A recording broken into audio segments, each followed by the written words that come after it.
Today it's part 1 in our series on planetary magic, and we're talking about the 7 classical planets. Enter a world of enchantment, of enlightenment, megsmagicalmansion. Come, whoever you are, to Meg's Magical Mansion, a virtual guest house for spiritual wayfarers, a place where the ordinary becomes magical, where wisdom is yours for the asking, and where your higher nature is just a wish away. Thanks for joining us here today at the Magical Mansion. I'm Meg, here with my trusty butler, Scallion, and my beautiful assistant, Miss Alice Boopers. So, we have another exciting episode today, Scallion. Do you know what we're talking about? Planetary magic. That's right. What do you know about planetary magic? I'm a Virgo. Mm-hmm. My planet is Mercury. Correct. And not only is your astrological sign attached to a planet, but there are so many other attributes for each planet. We're going to also take a look at the 7 classic planets that go historically back to when man first looked up at the skies and wondered about the stars. So we're going to learn a little history, we're going to learn a little astrology, and we're going to have a little fun, so stick around. Since the earliest humans inhabited the earth, people have looked up to the heavens above and wondered and observed with awe, noticing the movements of the brightest stars in the sky and realizing that while some stars were fixed, other stars were moving. And these were planets. Today we're going to talk about the 7 classical planets. And I know that they're not all 7 actually real planets, but remember this comes from the very earliest thinkings about the universe and humankind's place in it. So the 7 classical planets are the main astrological bodies that we can see with the naked eye, and they are the basic elements of planetary magic. Now, there are other planets in our solar system, Uranus and Neptune, and even teeny tiny dwarf planet Pluto, and there are significances and things that you can do with those planets that have been developed in more modern times.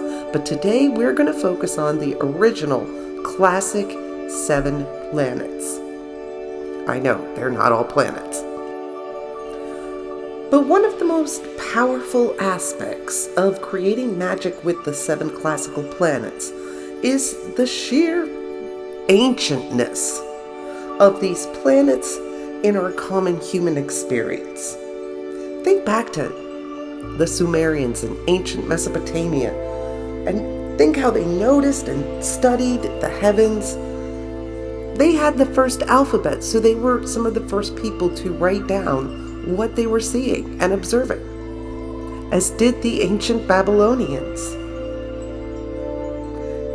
And then, of course, the Greeks and then the Romans continued their quest for understanding the heavens above, as did the earliest Northern Europeans.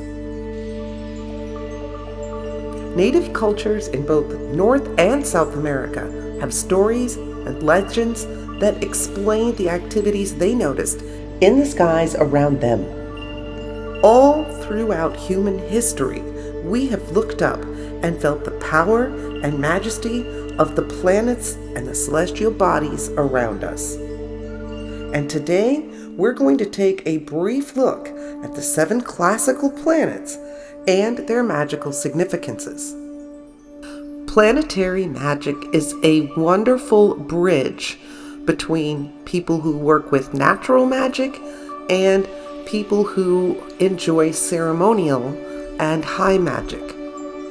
In planetary magic, we develop a close personal relationship with these planets and with the deities connected with them. The universe is a living intelligence, and drawing on the powers and divine aspects of the celestial bodies nearest to us can be extremely powerful. So, exactly what are the 7 classical planets? First, it's important to remember that of the 7 classical planets, only 5 of them are actually planets. Remember, these were the 7 celestial bodies that were what the ancient humans could observe before telescopes or any modern inventions with their own eyes. And of course, the main thing that you can observe as a human being on Earth with your own 2 eyes, the 2 most visible celestial bodies to us are the sun and the moon. And they were worshipped sort of in a yin and a yang way because they have many opposites. So let's talk about the sun. The sun is light. The sun reveals. It is the center of our solar system.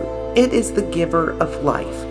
But the sun also represents advancement, domination, and egotism, and greed. But on the opposite side, friendship, healing. It illuminates things. It represents leadership and royalty, personal power and growth, and wealth and success. And some of the deities associated with the sun are Apollo, Baal, Helios, Lug, Ra, Sekhmet, Shamash, and Sol. On the opposite hand, the moon is about darkness. It's about divination and clairvoyance. It's representational of birth, of our dark dreams at night. It also represents glamour and illusion. We think of the moon when we think of increasing or decreasing things in our life and tying that in to the waxing and waning moon. There's also an association with madness and insanity. And when we think of werewolves and such, we think of shape-shifting, but also witches casting their magic spells under the moon. It controls the tides, and it is a symbol of transformation.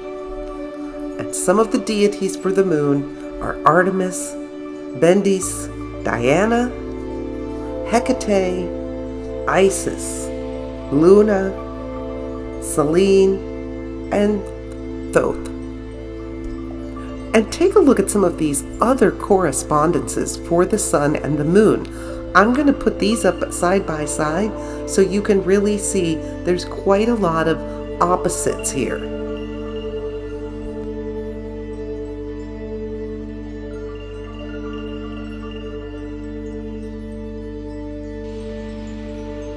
Our first actual planet is Mercury.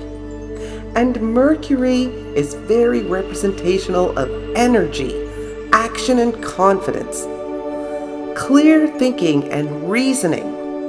It's all about business and communication. Mercury is there to help us be flexible, helps with memory, protection, science, travel, and poetry. In excess, it can lead to theft, trickery, or hyperactivity. And some deities associated with Mercury would be Hermes, Mercury, Nebu, Thoth, and Zalmoxis. And here are a few more of the associations and correspondences for Mercury.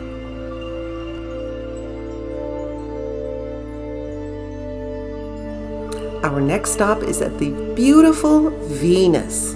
And Venus is all about attraction, beauty, art and culture, your feelings and emotions, fertility, inspiration, love, passion, pleasure, sensuality, sexuality, self-confidence, and sociability. Taken in excess, Venus energy can lead to a little bit of jealousy.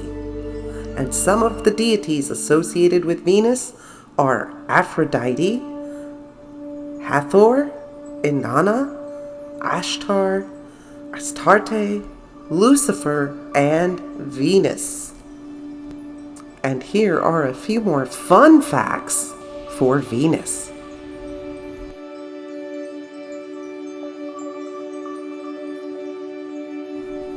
Watch out, here comes Mars. And Mars is all about bringing the fire. Mars rules over anger, vengeance, conflict, but also courage, energy, ego, passion, sex drive, and general vigor. Some deities associated with Mars would be Ares, Horus, Mars, and Nergal. And check out these tasty tidbits about Mars and its correspondences.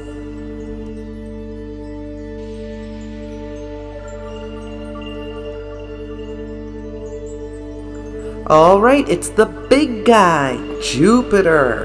And Jupiter is all about power and authority, also your physical health. Jupiter rules over ethics, honor, law, and morals.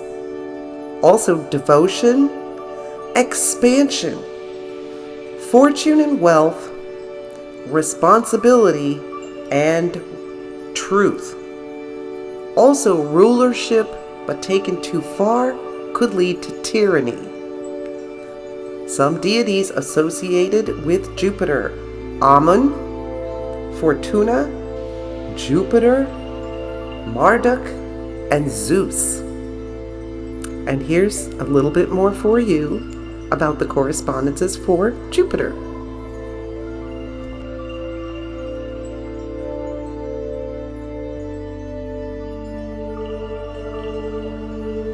And we have Saturn. Saturn rules over agriculture and farming. Saturn is all about doing what you're supposed to do and doing your duty.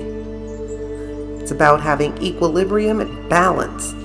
It's about formation, history, legal matters, but it also can help you with limitations, patience, practicality, prudence, self-discipline. Saturn is all about teaching, time, and wisdom. And some deities associated with Saturn are Janus, Kronos, Ninbid, and Saturn. And here are some more correspondences for Saturn.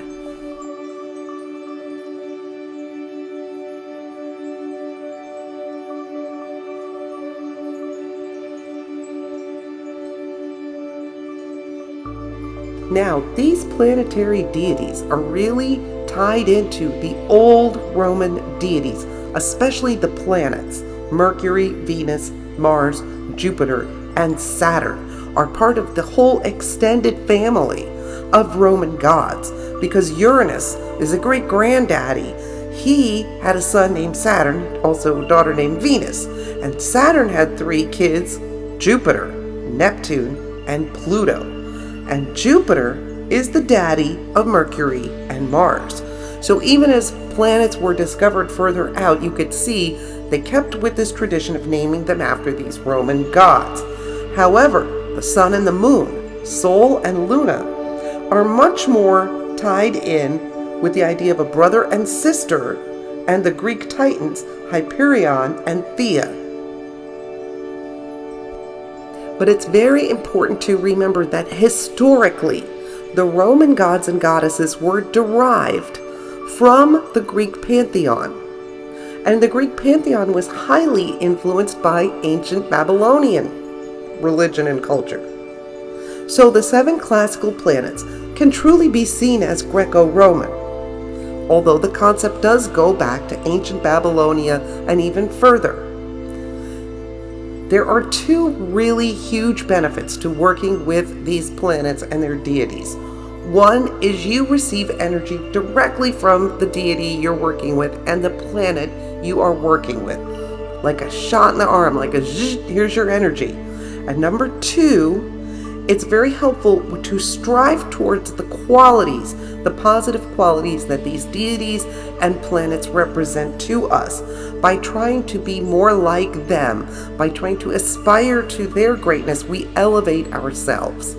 So those are two big reasons why a lot of witches, chaos magicians, and other people who are really into magic love working with the energy of planets. So, there is some information about the 7 classical planets. And please make sure you come back next week, because we're going to take the information from today's episode, and in part 2, we're going to learn how to use the attributes and the deities of the 7 classical planets in magic and witchcraft. So, check back for that. Today we're giving you the what, and next week we're going to give you the how. So, and remember, in the words of Buddha, 1,000 candles can be lit from a single candle, and the life of the candle will not be shortened. Happiness never decreases by being shared. So thank you for sharing your time and attention with us here today at Meg's Magical Mansion. Till next time. Yes. So what do you know about planetary magic, Scallion? Good, well you're going to learn a lot today. So what do you know about planetary magic, Scallion? I don't know, but I'm going to learn a lot today.